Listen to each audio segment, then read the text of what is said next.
El origen del cine. El cine nació en el año de 1654, mientras el sacerdote alemán Anastasio Kircher experimentaba con un conjunto de imágenes en movimiento, gracias a su famosa linterna mágica. A pesar de ello, se considera que el cine nació oficialmente hasta el 28 de diciembre de 1895, cuando los hermanos Lumière mostraron en sesión pública sus films a los espectadores del Salón Indien en París.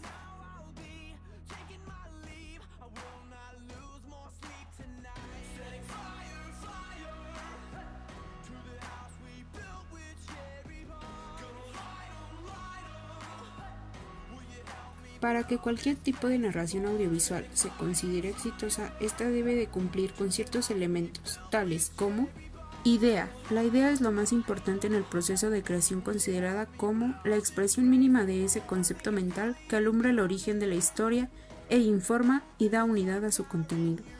Storyline. Consiste en contar toda la historia en 6 líneas, no es un término unívoco, es decir, no todo el mundo tiene la misma concepción del término, en cada país significa de una forma distinta. Necesitamos contar con el mínimo de palabras posibles toda la historia. Estructura. La estructura narrativa es la organización interna de los acontecimientos del relato, es decir, cómo el espectador va a ir viendo los acontecimientos que se han representado.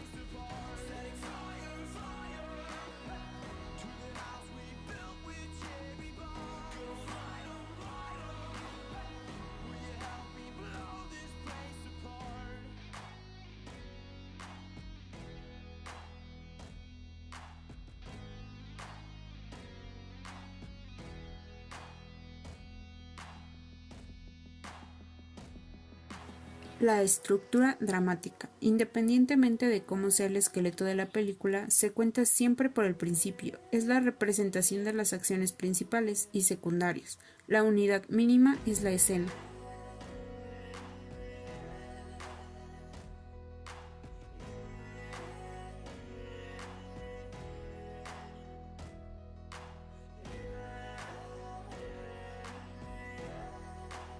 Sinopsis. Describe caracteres de los personajes y acontecimientos fundamentales. Tratamiento. Consiste en hacer un desarrollo literario de todas las situaciones de cada una de las escenas. Acotación del escenario donde transcurre la acción, los personajes y sus relaciones. Descripción de la acción. No es necesario establecer los diálogos definitivos. Guión. Literario y técnico. Literario. Es la narración completa ordenada ya en escenas y secuencias.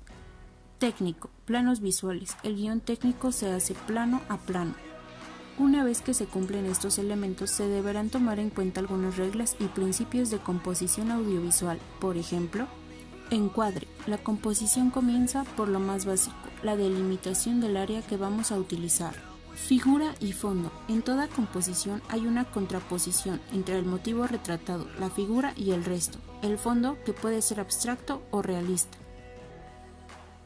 El orden plástico. En composición entendemos por orden, dentro del encuadre, como la disposición de los elementos de manera atractiva y que sean capaces de atraer nuestra atención.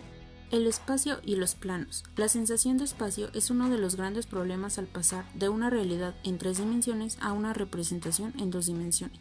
Es una de las preocupaciones mayores de la pintura de todas las épocas.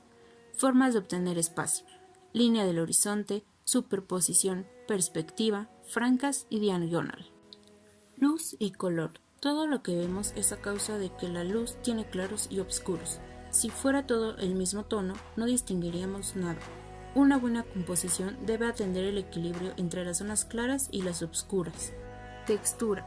La textura es expresiva, significativa y transmite de por sí reacciones variables en el espectador, las que son utilizadas por los artistas, que llevan la materia a un nivel superior del que ella tiene.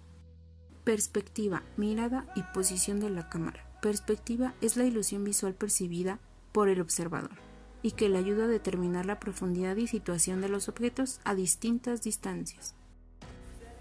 Con el ángulo de disparo. En función del ángulo desde el que disparamos, la perspectiva se verá potenciada o, todo lo contrario, eliminaremos la sensación de profundidad. Autor: María de los Ángeles Hernández Pérez. Nombre de la materia: composición de video digital. Universidad Tecnológica de México.